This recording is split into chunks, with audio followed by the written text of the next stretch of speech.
hay-adda Alpha Trust oo fadhigeedu yahay cariga Ingiriiska ayaa maanta deeq lacageed soo gaarsiisay dad yar ah oo ku kala nool xaafadaha magaalada Hargeysa. waxaana ugu horreyn halkaasi hadal ka soo jeediyay Luqmaan Xaaji Cumar iyo waliba Ismaaciil Caydi Jumeekiya oo iyagu loo soo wakiishay deeqda lacagta ah. anigu waan jiray Ismaaciil Caydi Ismaaciil Jumeekiya waxaan soo booqanay dad aad u fara badan oo sheekhu uu mas'uul mataqaanaa soo wargeliyay laftigiisu oo nagala shaqeeyay hay'adda soo dhibta Alpha Trust waxaan leeyahay Daar Cali Kulmiye iyo Cabdisalaam labaduba jazakallahu khayr idinka khayrkeeda wada helaysan sadaqada ay soo dhiibteen u soo dhiibeen walaalahooda reer Soomaaliland ee halkan ku dhibaataysan aad iyo aad baan idinka mahadceliyay Ilaahay waxaan ka baryayaa inuu meesha ka saarteen waxa sanadka idin saaro khayr ilaa hadda waxaan soo marnay ilaa 6 family waan soo marnay oo dhibaataysan oo gurigan ugu dambeeyay insha Allah idinkana ajarkiina heli doontaan. dhinaca kalena waxayna hay-adda Alpha Trust dadkii danyarta ay ugu mahadceliyeen deeqdan lacagta ay soo gaarsiiyeen iyo waliba Sheekh Cabdalla oo isagu dadkani danyarta ah xaaladooda la socday. waxaan ahay gabadha ciyaalka haysata 12 ciyaal weeyaan 3 way dhagalaayiin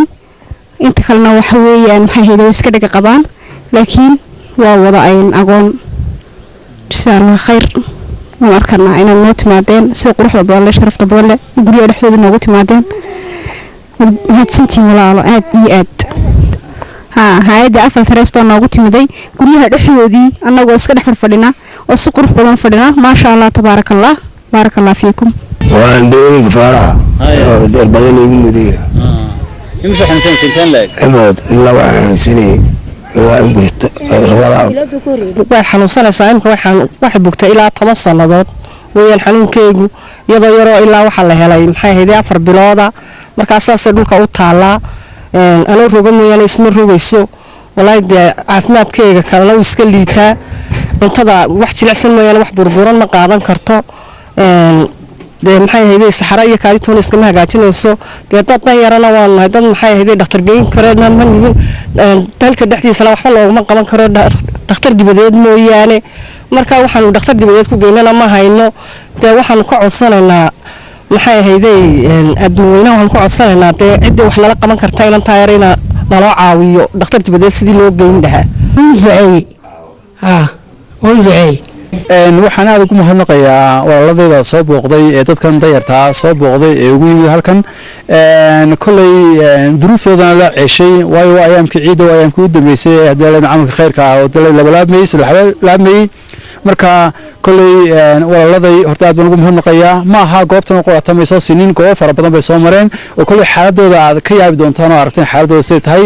anigu waxaan ka masuulahay Jimciyada Raxmad Khayri ayaan ka masuulahay Sheekh Cabdalla Maxamed Ibrahim baleeyada walaaladina waxay ugu yimaadeen inaan ogahay dad fara badan oo danyar oo dhibaataysan inaan ogahay saasay ugu soo doorteen oo ugu yimaadeen. Cabdirashiid Cabdiwahaab Xuseen, Universal TV, Hargeysa.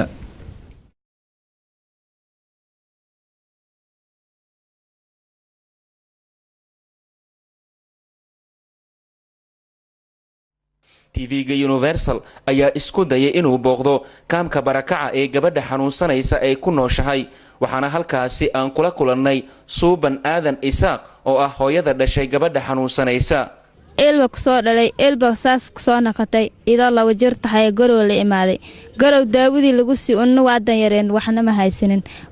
garow daawadi lagu siina waa kar waysay xamara la aadnay xamarna wax qabadka waa iska yaraay meel walba anigay daawadi ku soo qaaday daawadi waa kar waysay ilaa 4 sano meesha 2 sano meesha la soo joogay waa la soo tagay halkana imaaday aabaheedana waxba ma haysanin waa dan yar yahay.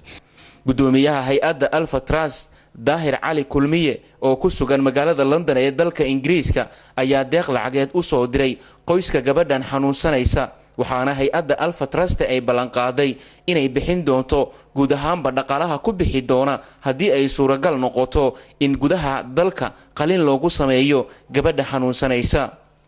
hayeeshee qoyska Sawda Cabdi Aadan waxay horaantii sanadii 2011 ay ka soo barakaceen deegaan lagu magacaabo Maduulow oo u dhow degmada Qoryoole ee gobolka Shabeellaha Hoose iyadoo ay jiraan dhibaatooyin cuduro iyo xaalado dhanka nolosha ah oo haysta dadka nugul ee ku nool xeryaha dadka soo barakacay ee ku yaala gudaha Puntland. Umar Maxamed Somane, Universal TV Garowe.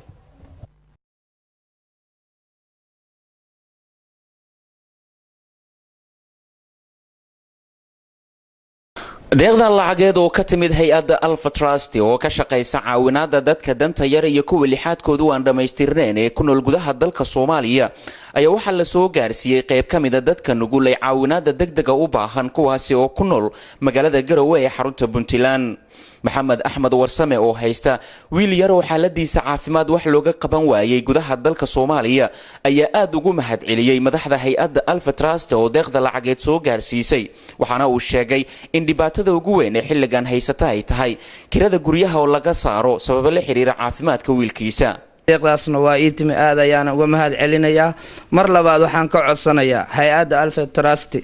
maadaama ay isoo caawisay intay dhibka ka danqatay dhibku ka weyn ayaa ay haysta dhibka ka weyn ayaa wuxuu yahay waxa laga yaabaa wiilka 5 sano uu jiray waxaan la degay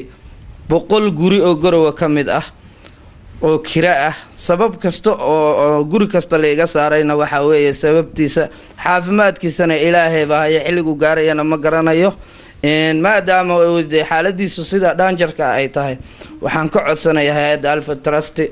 walaalahayga islaamka dhammaan hay'adda Alpha Trust waxaan ka codsanayaa in wiilkaas sidii guri isaga mulkiyadiisa ah sida ay dhibka uga danqadeen inay ii sameeyso deeqda ay ugu caawiso si aan ama ii kafaala qaado intuu wiilka nool yahay meeshii aan ku hayn lahaa iyo dhaqaalaheedii waana mahadsantihiin. sidoo kale hay'adda Alpha Trust ayaa waxay deeq lacageed ay soo gaarsiisay Nadiifa Cismaan Maxamuud oo haysata hooyadeed oo waayeela isla markaana ku nool magaalada Garowe waxaana soo gaarsiinta deeqda lacageed ay uga mahadcelisay gudoomiyaha hay'adda Alpha Trust Daahir Cali Kulmiye iyo Cabdisalaan Muumin oo kamid ah xubnaha hay'addaasi. Alpha Trust way mahadsantahay mahad baan u celinayaa lacagta sharafta leh ay siisay mahad baan ugu celinayaa Ilaahay mahadii weeye laakiin waxaa jira إلى رمضان تيجي إن لا يقول يا أقل كذا دي دبدينا لا يساريو سدق دقة إن وحلا يوقفوا كلامنا لا يقصوا بحي deeqda lacageed ee Alpha Trust ka timid lana guddoonsiiyay qayb ka mid ah dadka gargaarka degdega u baahan ee ku sugan magaalada Garowe waxay qayb ka noqonaysaa dadaalo ay Alpha Trust ka wado gudaha dalka Soomaaliya iyadoo oo doonayso in dhawaan ay soo gaadho deegaanada Puntland si ay halkan uga bilowdo caawinaadda dadka tabaalaysan ee gargaarka degdega u baahan. Umar Soomane, Universal TV, Garowe.